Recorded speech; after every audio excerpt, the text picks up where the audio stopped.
Hello there, ladies and gentlemen, and welcome to another episode of CookieCast. So in CookieCast, it's getting over, and Wrestlemania, baby. That's right, Wrestlemania. But this is not just Wrestlemania, this is a 2-night event, and this is part 2. So this is the second night of Wrestlemania, covered by the Getting Over crew. Before we get started, please do consider like, share, subscribe and comment. Leave a review where you can leave a review. And why don't you drop your predictions somewhere? Comments, email them over, anything like that. Let us know what you think is going to happen. And if you beat us, you'll get a prize. Anyway, that's enough of that. Let's get stuck into night 2. Here we go. This is Getting Over, part 2. From CookieCast.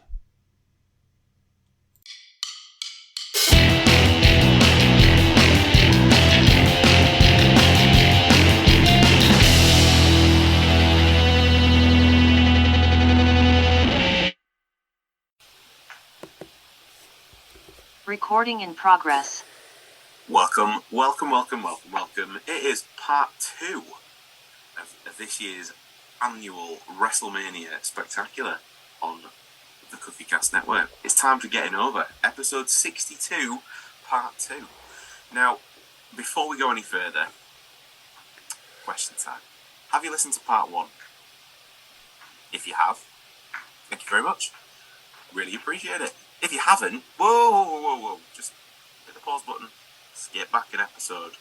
We'll reconvene here in an amount of time that I cannot specify right now, but we just come straight back. Listen to the first one, come straight back.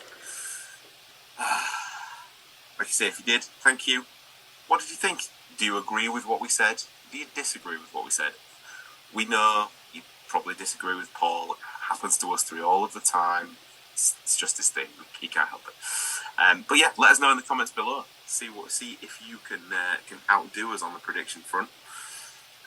But for right now, we will go back to predicting the action. This time around from WrestleMania 40, Night 2. And as I said last time around, it's once again a 2-night affair. We're back with what we have for the second night's matches, thanks to Triple H for releasing the scheduling. Again, they've not upped and moved halfway through, a la WrestleMania 3. It is from Lincoln Financial Field in Philadelphia still, but this time on April the 7th. We've gone through the first 7 matches of the 13 scheduled on part 1. Again, go check it out if you've not. But if you have, we'll get to the remaining 6 matches right now. And the first on my list for this episode is the Philadelphia Street Fight between the Pride, which for the uninitiated is Bobby Lashley, Montez Ford and Angelo Dawkins, versus the Final Testament of Karrion Kross, Akam and Rezar. And to kick off this set of predictions, we've got a solid single star on each side and a tag team that have just been mashed together because nothing's really happening for them elsewhere. Both have had a slight name change. All of them have a point to prove.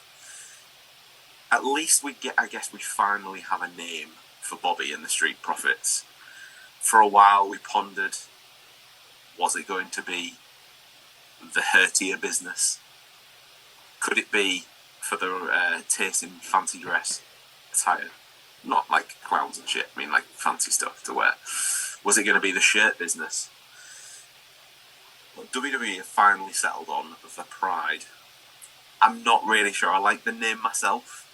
It's marginally better probably than the ones we came up with, but definitely not as funny. And even if I do say so myself. But yeah, then on the other side of that equation, we've got Karrion Kross. His character hasn't changed, but he now has backup.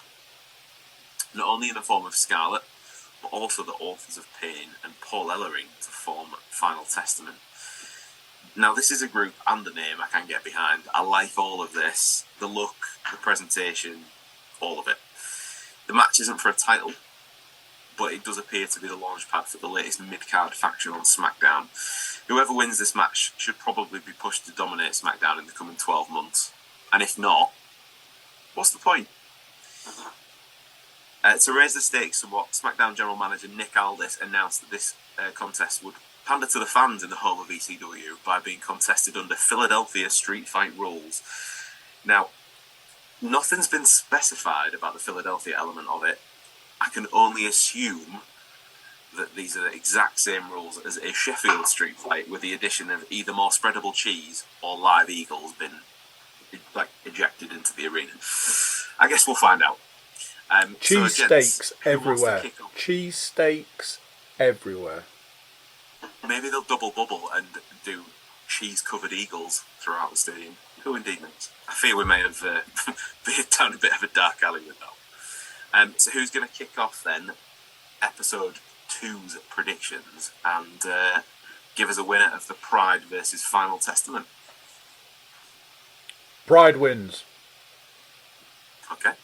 That was very, very straight to the point, but Andy is first off and into the book. Obviously can't say he's off the mark just yet, because we'll find out over the weekend. I've gone Final Testament. Okay. Also in the book. Any reasons for those two fellas?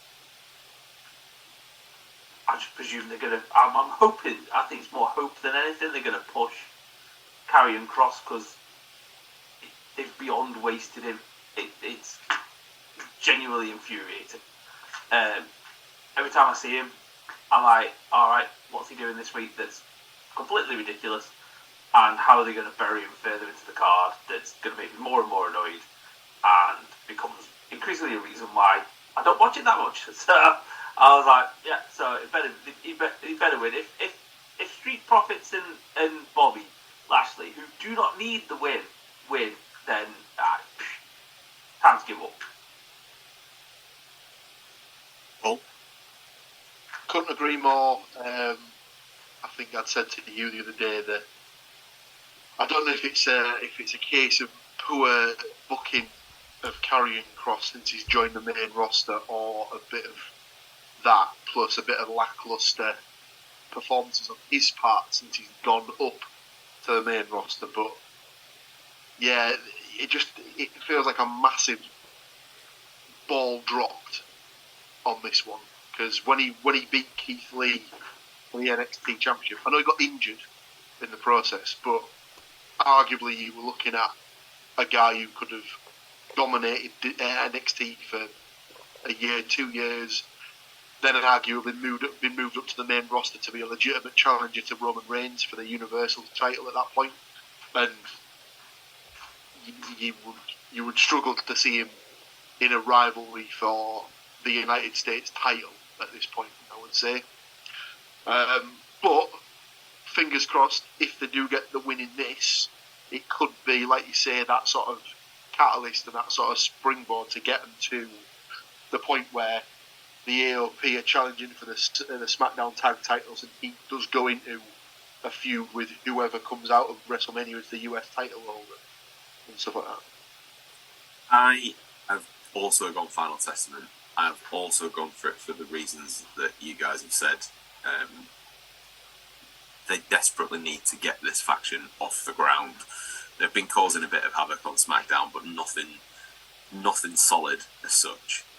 Bobby Lashley and the Street Profits were, in my opinion, only put together because they literally had fuck all else to do with them, and it's not worked.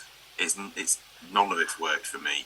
Bobby Lashley doesn't need a group if they do it right. The Hurt Business did work. They tried to recreate it. It's not happened.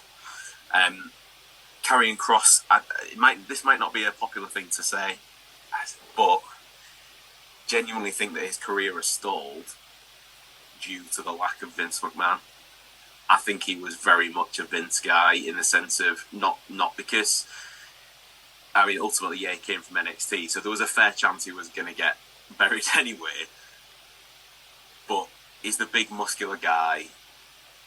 He had a very attractive young woman on his arm. That if that could not be any more Vince McMahon, like I don't know what else you could add to that. Like if it feels like a lawsuit says there's lots. Don't know if they're allowed to bring their toys to the ring, to be fair, but I'll leave that be. However, I just... Like, thinking about the timeline of when things happened, he seemed to be missing at the points where Vince disappeared. And it was almost like they maybe had things planned for him, but then didn't come to fruition because it was maybe seen as a bit too close to the mark, given what was happening in real time as well. So I can't say I've read anything that confirms that. Obviously, don't know anybody there, but the timings of it feel very familiar. It's pure speculation on my part, but that's just my sort of 2 pence on it.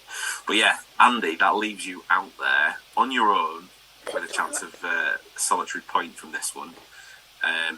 So yeah, no clean sweep on that one. We'll move to the second match on the card for night 2 of LA Knight versus AJ Styles. Now, during the Elimination Chamber match, it became apparent that AJ Styles was willing to fly halfway around the world to stop LA Knight from progressing to the World Heavyweight title match this weekend. Since that point, LA Knight has been on the hunt all around arenas looking for AJ Styles. Unable to track him down, he publicly challenged AJ to a WrestleMania match, at which point AJ appeared from nowhere and took out LA Knight once again. AJ then swore to stay at home, stay away from WWE until WrestleMania, prompting LA Knight to pay him a home visit, a la Randy Orton and Triple H from a good few years back. Then when it kind of looked like LA Knight might not be able to appear due to being detained, AJ then took it upon himself to finally appear on SmackDown the week before WrestleMania. And Master of Disguise, I mean, clearly LA Knight's been spending his time watching Scooby-Doo.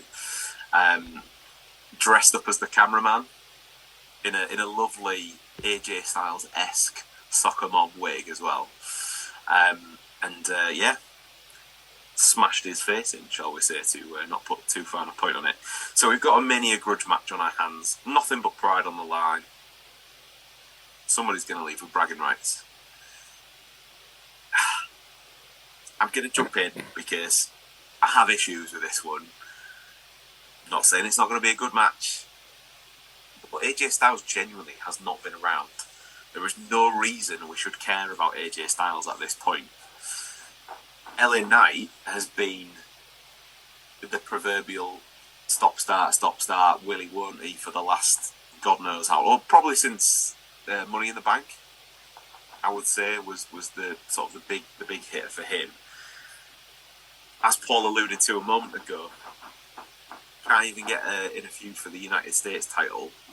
That hasn't even happened. Don't get me wrong, he's had a match against Roman Reigns in that time, but he was never going to win that match. It was like just making up the numbers almost in the long reign. But I want LA Knight to win. He needs it. This is the exact kind of match where they will absolutely fuck it up and let AJ Styles win. So, for that reason, I'm going to pick AJ Styles and just hope to fuck that I am wrong on this one, but we'll find out. Anyone else? I've gone LA Knight. Styles don't need the win. They just need to push LA Knight. So I've kind of gone your theory, but not tried to reverse jinx it.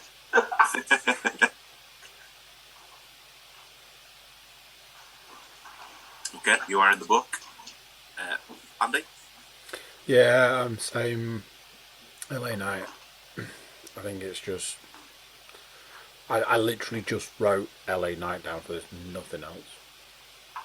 Just like... But that's because AJ's not been around, like, for the longest time. They brought him back with the OC. They've binned off Gallows and Anderson to NXT. Michin, Mayim, however, whatever name she's going under this week, has just been left, for want of a better term, as a floater. Like, she's just on her own. Like, The only thing about that, though, I will say, is that I have found it funny that she keeps referring to him as Uncle Al every time that she tries to find him. But that's been a little bit entertaining, at least. Okay, Paul, are you an LA or are you an AJ? I think I kind of agree with you. It's a weird. It's another one of those weird matches where it feels like almost not thrown together last minute, because obviously it's been brewing since the last pay-per-view. But well, even you could argue that the seeds were planted at the Royal Rumble. It's one of those ones where neither of them can sort of afford the loss, really, because it kind of kills any momentum that either one of them would have. But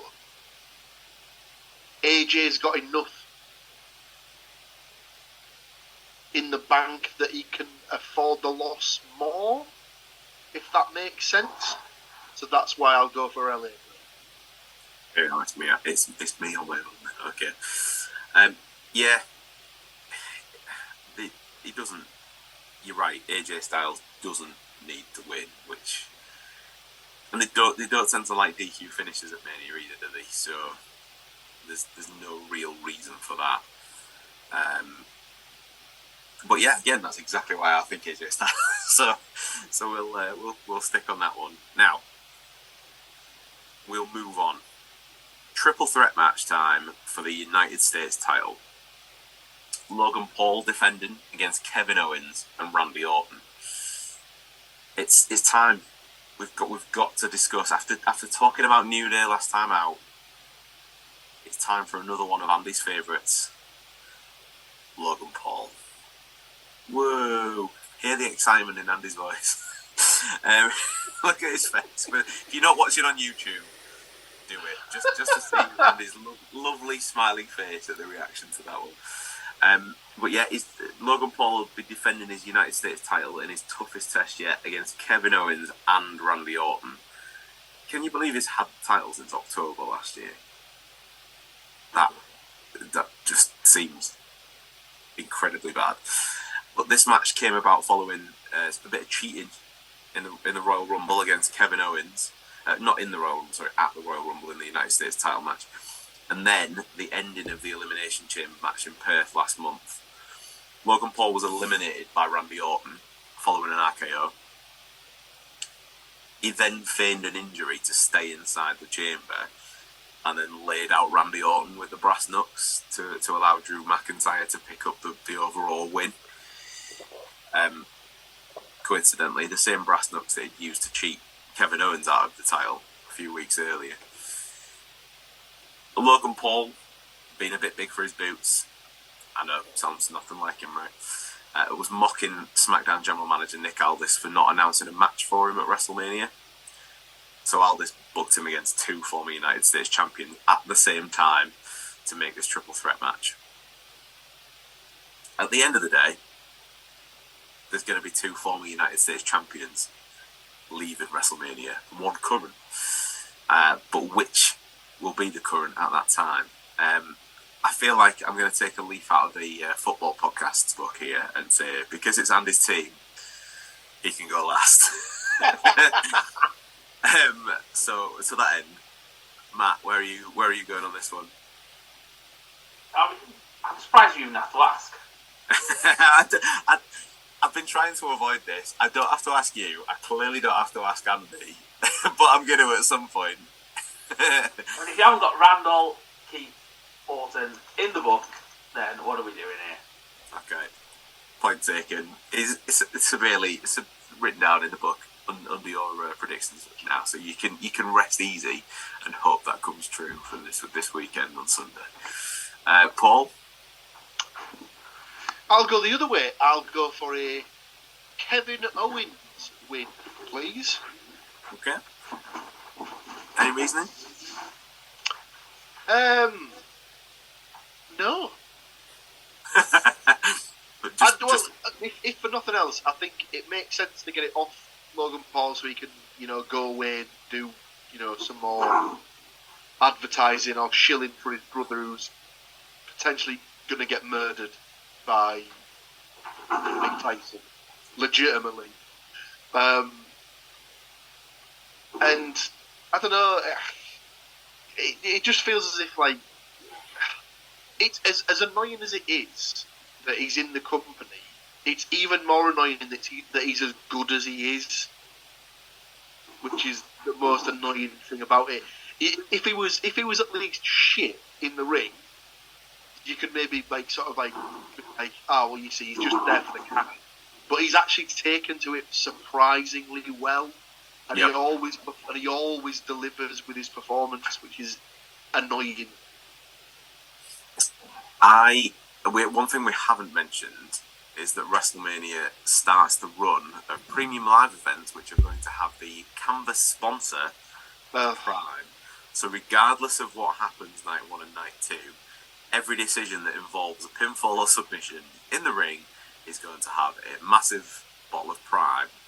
I really hope that was like a bit of a, not a gotcha sort of thing, but that it turns out that the actual, whilst they will be on the ring, it's going to be like really, really small and in the corner, or like far enough away where it doesn't take over the majority of the main section of the ring. I can only assume that you didn't see the announcement that he made on SmackDown, and the fact that if he laid it down on top of it, it would be taller than he is. It is huge. We're talking like WCW levels of printing on the ring canvas. It is massive.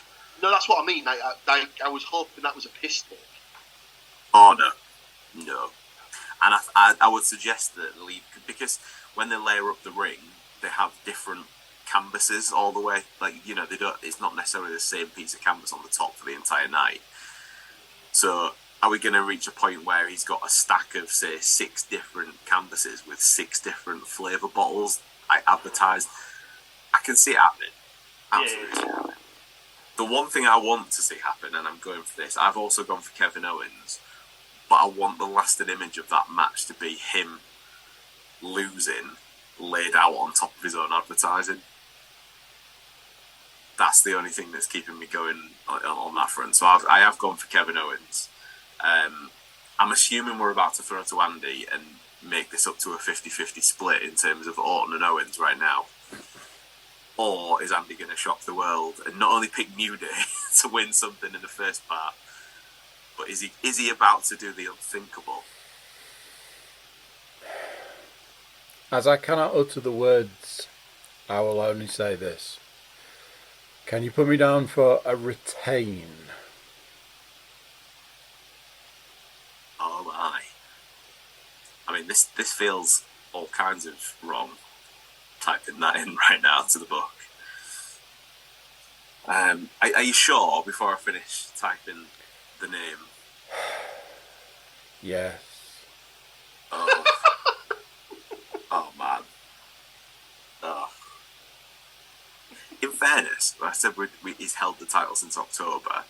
I'm surprised he hasn't managed to get rid of it yet by swapping it for something, because every time he seems to pop up on a video online, he's trying to trade it for, to hold, somebody else's title, or to drive a fast car, or whatever else he might be doing that particular week to try and promote his own energy drink / rehydration nuts.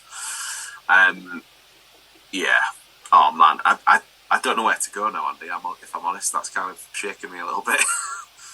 I feel a little bit like I've been sick in my own mouth more than anything. I've been sick in my own soul, so it's fine. I understand. I fully appreciate it. It's just right. We'll move along. We'll move along from the man I mockingly say is Andy's favourite to a woman who is absolutely Paul's favourite. And we'll go to the women's title match of Io Sky defending against Bayley.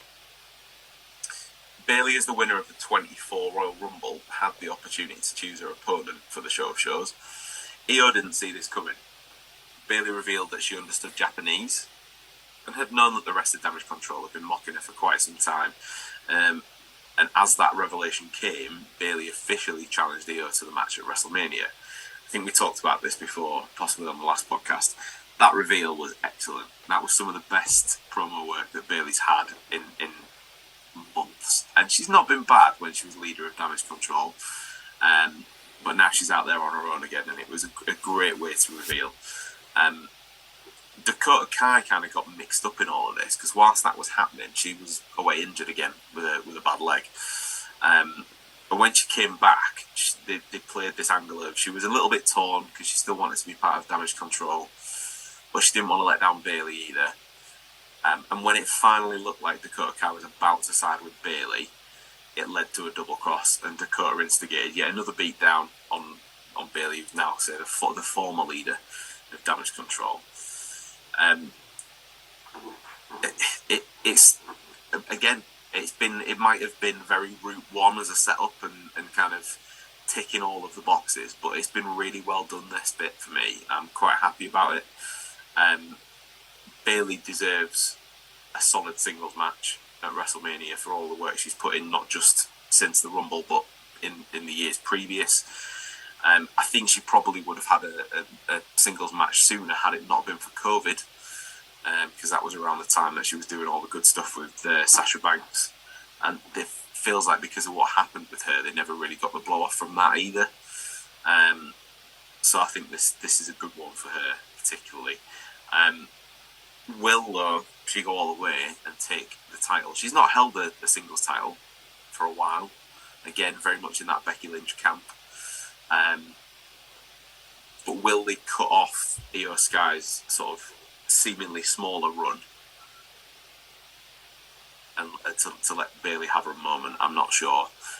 Again, why not? Let's do this again. So we'll take that leaf again, and as it's Paul's team, he can go last.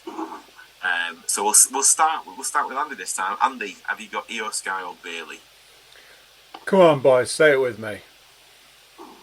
There's absolutely no way Bayley's not winning this one. Okay, no. Get it in the book, come on. Okay. Bayley is noted. Matt? Yeah, ditto. I've got the same. I have a feeling. She hasn't had a WrestleMania moment, has she? Like, in the same as that, like the other 4 horsewomen of NXT, like that.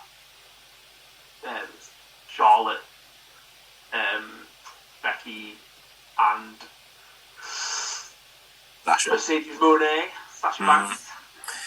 But on that note, and I know she's left now for the time being, so Sasha actually won at WrestleMania because obviously she had the first, they keep billing it as the was it the all? It wasn't the first all women's obviously, but it was the night 1 match. WrestleMania main event, wasn't it, that she got with Bianca? But Bianca won. Charlotte won because she won the women's title that then became the Raw women's title. Obviously Becky's won because she won at Mania 35. Bayley and Sasha are the 2 left. It's almost like if Bayley wins, it's almost another Sasha Banks as well, on the basis that she's the one that's kind of left him in the cold. And for that reason, you can probably tell, I also agree with both Andy and Matt. Bayley is in the book already for me. Now, Paul, are you about to pull what is now going to be known as an Andy and shock the world, or are you going to go with your girl? I completely disagree with your comments on this one. I feel as if this is the sort of the feud that has just been like almost not forgotten about, but very much pushed to the back burner, and it's the one that like hasn't really been given as much publicity as the rest of them. And like, of the 2 women's titles, it feels the lesser of the 2, even though Bayley was the one who won the Royal Rumble. But I do think she will get the win. Okay. I do think it's really poor form that since they've gone to the 2-night format, they've at least had one of the nights with the women in a prominent position. And again, not naming any names, but clearly somebody needs to have some involvement in a main event 2 nights running. Can't let the women have the spotlight. That Cody Rhodes is a disgrace. So selfish. We know that. I'm not talking about Cody Yeah, exactly. Don't get him started about Seth Rollins, kids. God. Roman Reigns as well. Well, if you don't know what I'm talking about, again, go back and listen to the first part of this, and it'll all become clear. Trust me. They know what you're talking about, son. I'm saying listen to the first part of this, Paul specifically. You can listen to any of our podcasts going back to the beginning of Getting Over at this point in time. Okay, yeah, I'll take your point. So that is another clean sweep. But the first of night 2 for us. We've got 2 matches to go. Possibly the 2 biggest matches. Again, taking egos out of things. We've got the World Heavyweight Championship of Seth freaking Rollins defending against Drew McIntyre, and the WWE Undisputed Universal title of Roman Reigns defending against Cody Rhodes. I feel like to give them the kind of the time and the magnitude they deserve, we should maybe just take 2 seconds right now, have a little think about where we're going predictions-wise if you've not already decided, and we'll be right back to you before you can even say that. Exactly that. Right back. 2 secs. Recording in progress. And we're back. 2 matches to go. As I said, the first on that list, the World Heavyweight title match between Seth freaking Rollins defending that title against the Scottish Warrior Drew McIntyre. And this one, you can probably tell, I am personally very much looking forward to. Maybe even more than the Cody Roman Reigns match. Drew's been on a bit of a personal vendetta ever since the arrival of Jey Uso on Raw, and he's just got that little bit more bitter week on week on week on week. That particular demon was exercised on Raw when Drew beat Jey, oddly due to some interference from the Bloodline, as we mentioned on part 1. But it was a scene very reminiscent of what happened to him at Clash at the Castle back in 2022.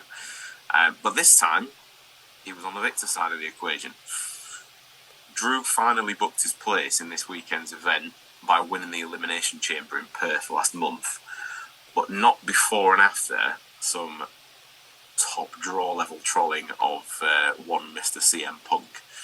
This has continued since the Royal Rumble. If you haven't seen it, simply go onto his page on the www.shop.com and just check out the last 2 of his t-shirts, with the second of which features a checklist, and number 1 on that checklist is Injure CM Punk. There's been some fantastic promo work, particularly this past week, or within the last couple of weeks before WrestleMania on Raw, from CM Punk, from Seth Rollins and from Drew McIntyre. I've very much enjoyed the work that they've all done together. Tells me that there's probably more to this story down the line, but there's so many variables. There's the length of Seth Rollins' title reign. He's the only guy to currently hold that iteration of the World Heavyweight title.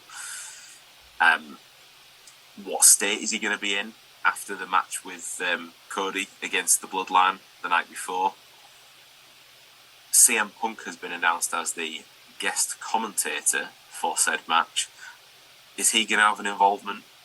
Obviously, he's got his bionic arm currently on. Is Drew going to continue just this god-level trolling of everybody else during the match whilst it's happening? Who knows? Is this his opportunity to finally get that in-person WrestleMania moment? Still not had it, because they shafted him when they went back to a live crowd. Not only with the result, but obviously because he literally got pissed on from up high, because it absolutely hammered it down and delayed his start that year as well. This is, however, going to be his 3rd opportunity at Seth's title. Is it now going to be 3rd time lucky, or will it continue to be the charm for the man known as the visionary, the revolutionary Seth freaking Rollins? Again, I might skip out on this one till the end, so I'll let you guys take the lead on this one. Paul, do you want to go first?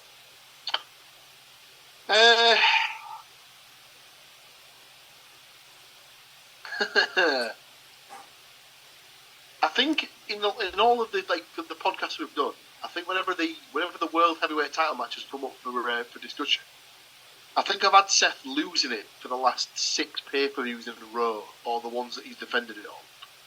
Or it certainly feels that way. So I feel like I should probably change my tune. But I think Matt sort of summed it up perfectly earlier on. Is it time for Seth to maybe take a little time away from the company? Maybe reassess, have some time with his wife and his daughter. Will there be involvement from the bloodline of sorts on this one? And as I mentioned earlier, there's always the lingering possibility that neither Seth nor Drew comes out of this match as the title holder with Senor Money in the Bank lurking in the background. With his briefcase. I think the most logical outcome is that Drew win. But just regardless of what happens, just sign me up for more heel Drew taking the piss out of CM Punk, because it's been some of the best bits of Raw for the past sort of 6 weeks. So, particular highlight was when they were in Chicago 2 weeks before WrestleMania. Knew CM Punk was going to be in the building, so got himself to Chicago a little earlier, specifically to go and get donuts from the shop that the whole AEW argument... Muffins. Sorry, muffins. I did enjoy that. It particularly then enjoyed the fact that when he got there, realised they were closed on Mondays, and rather than let that backfire, he just spun it into another line, which was just top stuff. Very much enjoyed that. Okay, so Paul, just to clarify then, you are picking Drew. Do you want to specify any Money in the Bank shenanigans?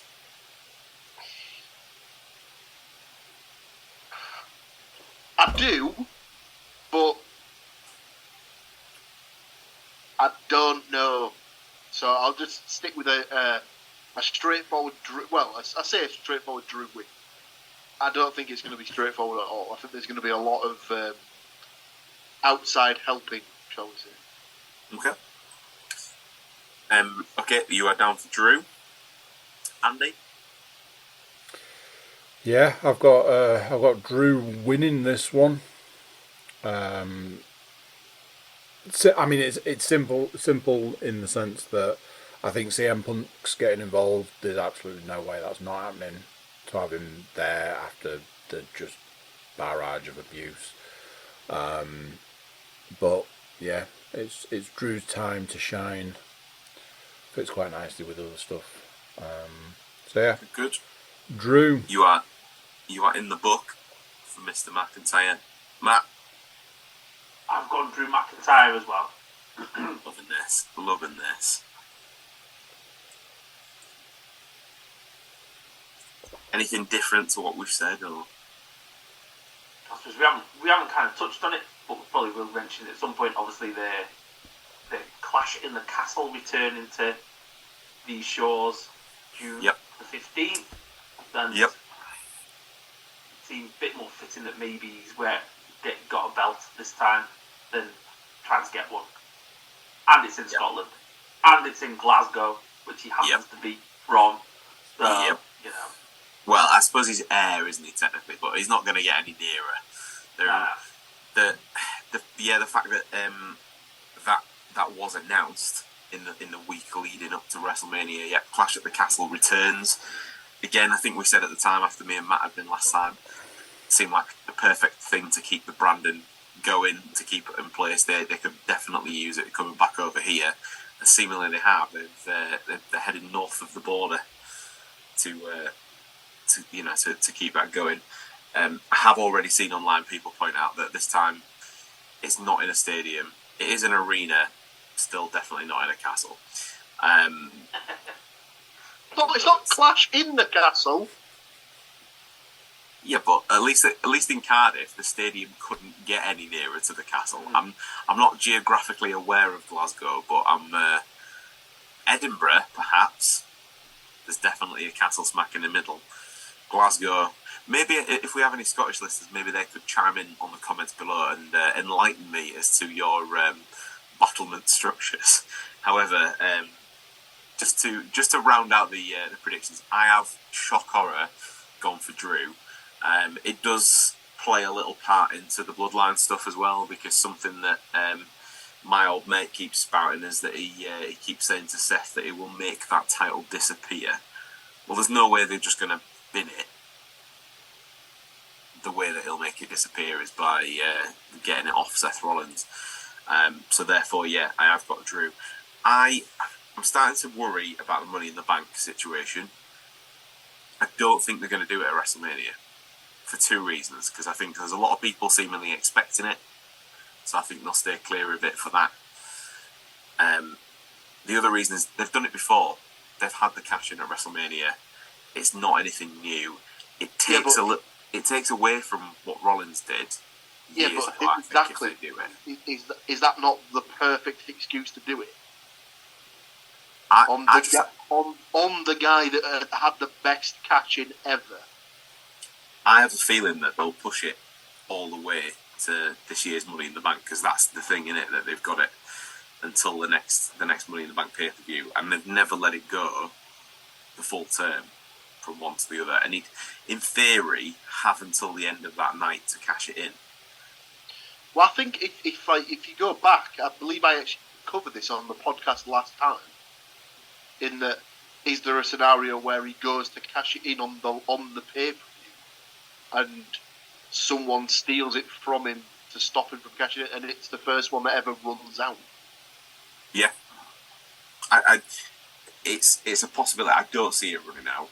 I mean, who's to say that because it's a match for the title or a title anywhere, anytime he wants it, what are the odds of it getting cashed in during what will be the next Money in the Bank ladder match, because that's the maximum amount of time it could be. But yeah, I don't see it being at WrestleMania. We've ended up hitting a clean sweep of Drews all the way across the board, so I'm very happy about that. Who's to say that he can add first British title holder to another one of my replica belts in the collection at some point, hopefully. Right, it's time. All the marbles are on the table once again.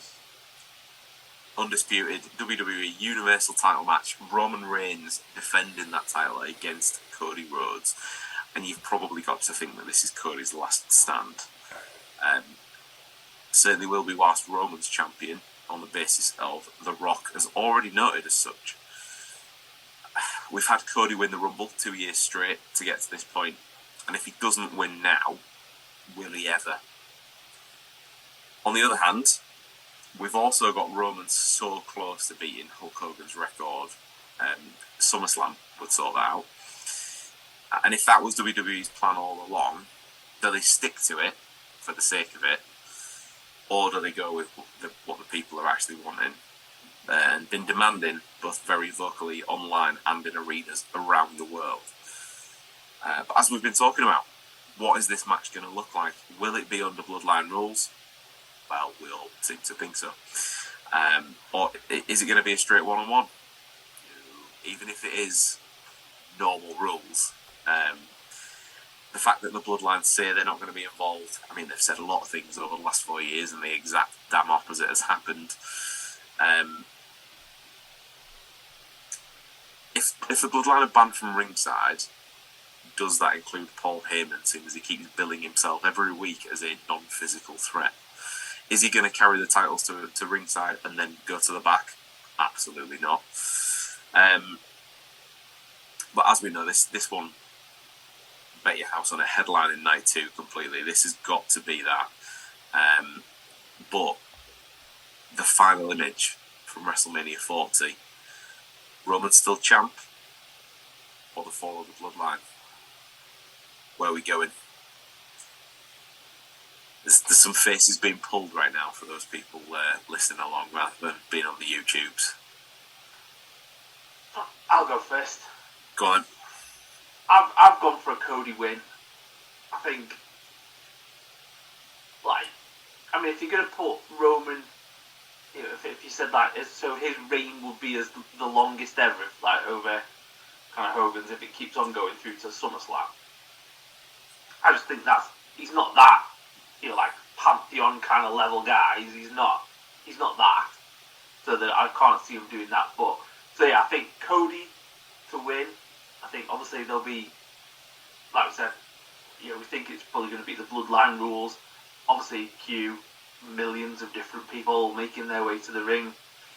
I'm surprised that Andy didn't stop you there to give it the millions and millions. But I have gone for a cash in from Priest on that title. On that title. Wow. Because it's that kind of you've completed your story. Here you go. Someone's kind of kicked you in the nuts, right at the end of it. Because it's that kind of perfect opportunity. Because it's going to be, I presume, from the Bloodline, and even if there's a beatdown after the match, I don't know. I just kind of get the feeling that it's that kind of bittersweet kind of you've finished your story, but then your chapters ended abruptly. It'd definitely be a surprise, because that would again involve Priest switching brands. It would separate him out from the rest of Judgment Day potentially as well. I wouldn't hate that. I'd be very surprised if it happens, but that's the point. Yeah. Cool. I'm okay with that. Andy? Yeah, I've got it down as it finally happening. Cody to win. Like we've all said, it's going to be, lots and lots and lots of interference, but that's the sort of the culmination of the story, isn't it? Finishing the story has to be just at odds against absolutely everything to still come out on top.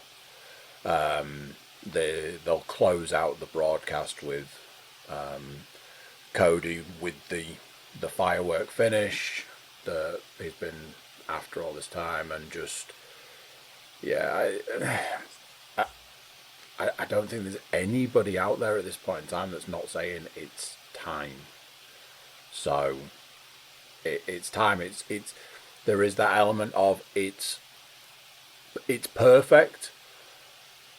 Knowing WWE, somebody in a boardroom somewhere is saying, but is it too perfect? And we could do this and that sort of thing. But yeah, people are screaming for it now, and it's probably time. I imagine at this point Roman Reigns wants to have a bit of a break. He's on an extended break all the time anyway. As Paul pointed out, I think just before we came back on, he'll be gutted that he's got to work 2 nights in a row for the first time in about 5 years. 3 technically, because he's doing SmackDown the night before night 1. Well, maybe that's why Cody will win on Sunday, because he'll be so tired after doing 3 shifts. But I'll jump in purely for the fact that I agree with those guys in the sense of I have got Cody. There's no way that the match isn't Bloodline rules. There's no way that he doesn't. He isn't pulling a Dusty Rhodes. He isn't pulling a Ric Flair by the end of it. And what I mean by that is that his blonde hair will be red. Very, very red. Especially after what happened on Raw 2 weeks before Mania, and sense of The Rock beating him senseless with his own bus, and covering his weight belt in Cody's blood, ready to hand to Cody's mum, who he insists on calling Mama Rhodes, despite her never, ever, ever, ever having that surname. Honestly, that segment went through me. Listening to him say Mama Rhodes over and over and over, I felt like he had hold of my spine.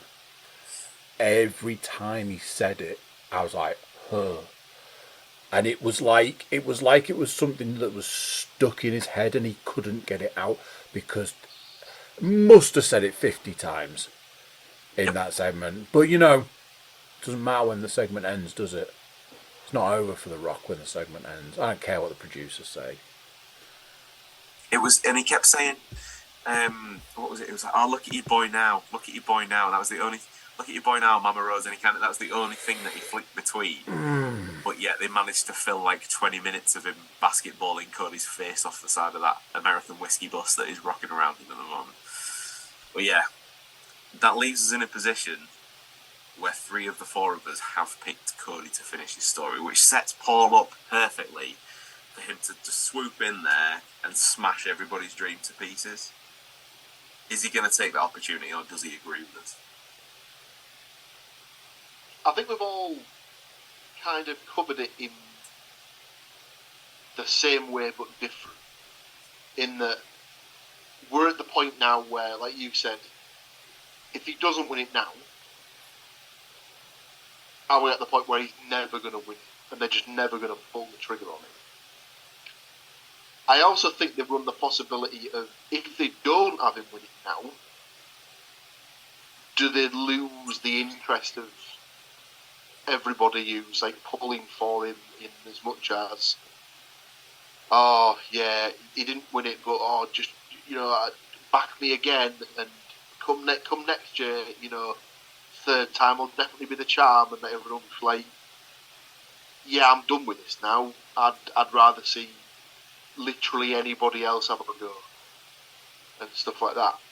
I think the thing that's come out the most for me is the fact that up until this week's Raw, you'd have been forgiven for thinking that the main event of night 2 was Cody Rhodes versus The Rock, because it definitely had that flavour to it. Obviously, when The Rock did the beatdown of Cody and made him bloody, Roman Reigns wasn't anywhere to be seen in the building. And it's almost as if they've inadvertently made Roman Reigns a secondary part of this main event feud that he's the main part of. And it's a very strange sort of dynamic. In my head, Cody Rhodes will win, but I think he'll win because The Rock goes to hit him, but inadvertently hits Reigns. And in that beatdown from SmackDown from a couple of weeks back, there was a shot at one point where when they went to the outside, there was a production truck in the background that had the picture of Steve Austin and John Cena on it. And everyone was saying, that's not a coincidence. That's obviously been put there as a huge sort of spoiler or storytelling arc or whatever. And it was kind of backed up, because if you look at all the production trucks, they've all got the WrestleMania XL sort of graphics on and stuff like that. And obviously there was no WrestleMania stuff on that particular production truck. So I'd be very surprised if come the end of night 2 we don't hear the glass shatter. Let's put it that way. Particularly because it's a round number. Like they like to bring out the surprises, don't they? Oh God, yeah. I don't know. Obviously, he's nowhere near as much of a name as anyone else that's involved in the story. But is Dustin still under contract at AEW? Yeah. I thought he was. He must be tearing his hair out right now. Oh, surely if you're Cody, you're not going back to Tony and just saying, listen, if it's money to get him out of his contract, I'll pay whatever it is that he needs to sort of pay his contract up.